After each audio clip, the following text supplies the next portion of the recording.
तो मित्रों होश उड़ावी दे तेवा फेरफारो 1 जान्युआरी 2026 मोदी सरकार 10 नवा नियमों लागू करशे। जो नहीं जुओ तो पण पछताशो। तमाરું બેંક એકાઉન્ટ ખાલી પણ થઈ શકે છે। જાણો કેવી રીતે આ નિયમો તમારી જિંદગીને પૂરી રીતે પ્રભાવિત કરશે। પણ તે પહેલા તમે ચેનલ પર પહેલીવાર આવ્યા હોય તો ચેનલને સબસ્ક્રાઇબ કરીને વિડિયોને લાઈક જરૂરથી કરી લેજો। તો ચાલો શરૂઆત કરીએ। નમસ્કાર મિત્રો, વર્ષ 2026 ની શરૂઆત માત્ર એક નવું કેલેન્ડર નથી, પરંતુ તે સામાન્ય નાગરિકની જિંદગી સાથે જોડાયેલા એવા ઘણા મહત્વપૂર્ણ નિયમો અને નિર્ણયો છે જે સીધી તમારા ખિસ્સા, તમારી રોજબરોજની જરૂરિયાતો અને આવનાર સમયની યોજનાઓને અસર કરશે।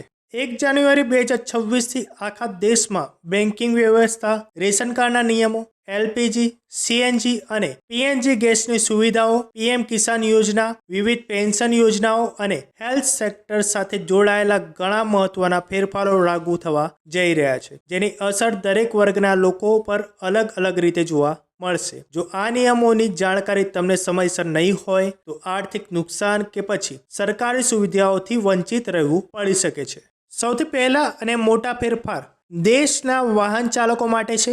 1 જાન્યુઆરી 2026 થી ટ્રાફિકના નિયમો પહેલા કરતાં વધુ કડક કરવામાં આવી રહ્યા છે। હવે આરટીઓની પૂર્વ મંજૂરી વગર ગાડીમાં કોઈ પણ ફેરફાર કરાવવો ભારે મુસીબત બની શકે છે।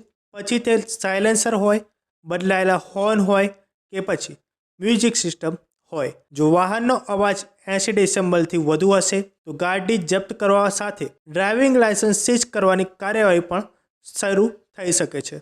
સાથે જ હાઈ સિક્યુરિટી રજિસ્ટ્રેશન પ્લેટ હવે દરેક વાહન માટે ફરજિયાત છે। નંબર પ્લેટ વગર જો તમે પકડાશો તો ભારે દંડ થઈ શકે છે।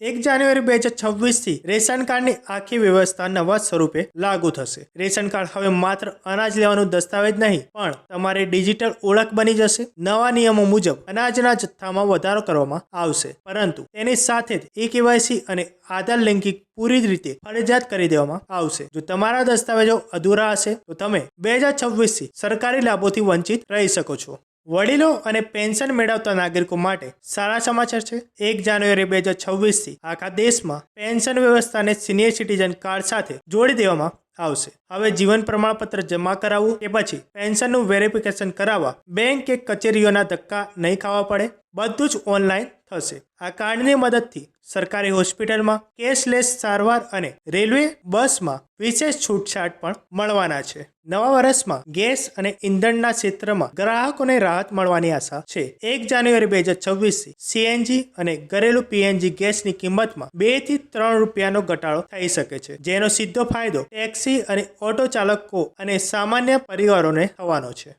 કરોડો ખેડૂતો માટે પીએમ કિસાન યોજનામાં મહત્વના સુધારા થઈ શકે છે। હવે આ યોજનાનો લાભ લેવા માટે યુનિક કિસાન આઈડી બનાવી તેને રેશન કાર્ડ સાથે લિંક કરાવવું ફરજિયાત બની શકે છે। એવી પણ ચર્ચા થઈ રહી છે કે વર્ષે મળતી 6,000ની સહાય વધારીને 9,000 કે પછી 12,000 કરવામાં આવે। જો કે જે ખેડૂતોએ કેવાયસી બાકી હશે તેમનો હપ્તો અટકી પણ શકે છે। 1 જાન્યુઆરી 2026 થી રોજ મુસાફરી કરતા લોકોના બજેટ પર અસર પડી શકે છે। ઘણી રાજ્ય સરકારો અને ખાનગી બસ સંચાલકો ભાડાના 18% સુધીનો વધારો કરવાની તૈયારી કરી રહ્યા છે। મોંઘા ડીઝલ અને જાળવણીના ખર્ચને કારણે આ મુસાફરી હવે મોંઘી બનવાની છે। રેલવે ટિકિટ બુકિંગ અને મુસાફરીના નિયમો ખૂબ જ કડક બનાવ્યા છે। હવે વેટિંગ ટિકિટ લઈને સ્લીપર કે પછી એસી કોચમાં મુસાફરી કરવી પૂરી રીતે બંધ કરવામાં આવશે। વેટિંગ ટિકિટ માટે માત્ર જનરલ કોચમાં જ માન્ય ગણાશે। તત્કાલ ટિકિટ માટે આધાર કાર્ડ ફરજિયાત કરાશે અને રિફંડની સુવિધા પણ મર્યાદિત કરાશે, જેથી દલાલો પર લગામ લગાવી શકાય।